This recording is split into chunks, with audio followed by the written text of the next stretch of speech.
Welcome back, ladies and gentlemen, to the latest edition of MLG's NOS Performance Pro Tips. Every episode, we look at gameplay from the top SC2 players in the world and show you how to improve your own gameplay. We have a great game for you this time out, so without further ado, let's get into it. The Boss Toss was on top of the world at the beginning of the StarCraft 2 scene, winning GSLs left and right.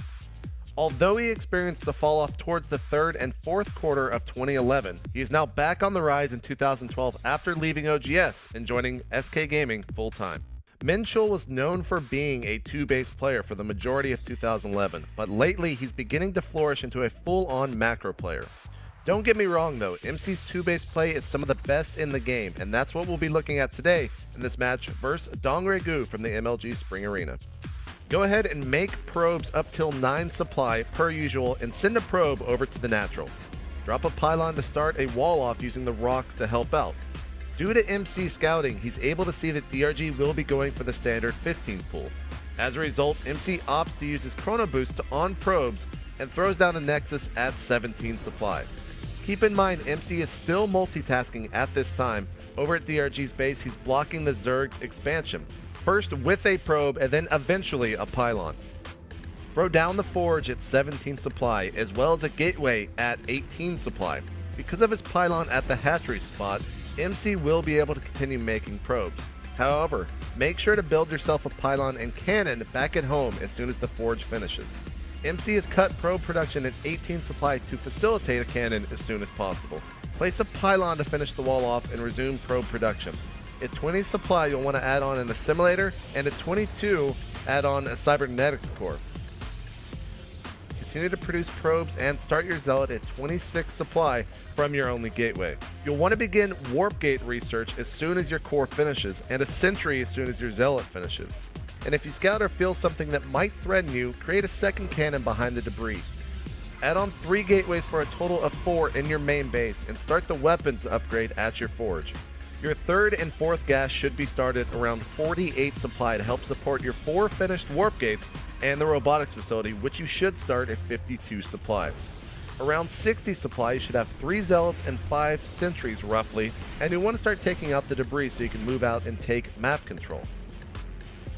Go ahead and seal up the wall back at home with pylons and start an observer from your robotics facility. You'll want to start preparing for your attack. Move out to the Xel'Naga tower to force your opponent to produce units and make him feel threatened for an attack. As soon as the observer pops out, start a warp prism. MC continues on with this build, but it won't be used due to the upcoming play. When the warp prism pops out, he immediately moves it out with some troops, but does so very carefully. MC controls the Xel'Naga tower so he can see any units moving across the map to his base. During this time, he focuses a lot of his attention on making sure the warp prism stays hidden from his opponent. Once he gets his army to the enemy's base, he loads up 4 sentries, pops into the main, and force fields the ramp. He continues to bring up the rest of his army through the warp prism and over the ledge. This simple yet elegant move ends the game in MC's favor because DRG cannot do anything to defend the tech in his main.